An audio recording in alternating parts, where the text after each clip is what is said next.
வெற்றிவேல் முருகனுக்கு அரோகரா. மகா கந்த சஷ்டி விரதம் மிக ரகசியமாக மறைக்கப்பட்ட 5 சூட்சம ரகசியங்களை பதிவு செய்கிறேன்.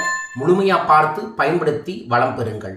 1, ஆல்ரெடி விரதம் தொடங்கியிருந்தாலும் சரி, தொடங்க போறவங்களாக இருந்தாலும் சரி, ஒரு ரச்சை, சிவப்பு ரச்சையோ பச்சை ரச்சையோ கயிறு எடுத்து அதில் 6 படை முருகனை நினைத்து 6 முடிச்சு போட்டு அதை உங்கள் வீட்டில் வச்சு இந்த 6+1 நாள் நான் விரதம் இருக்க போகிறேன், எனக்கு முருகனின் முழு அருளும் கிடைக்க வேண்டும், மனப்பூர்வமாக திருப்தியாக பரிபூர்ணமாக இந்த விரதத்தை நான் முடிக்க வேண்டும் என்று சங்கல்பம் பண்ணி அந்த ரச்சையை ஆண்களாக இருந்தாலும் சரி பெண்களாக இருந்தாலும் சரி ரைட் கையில் கட்டிக்கங்க.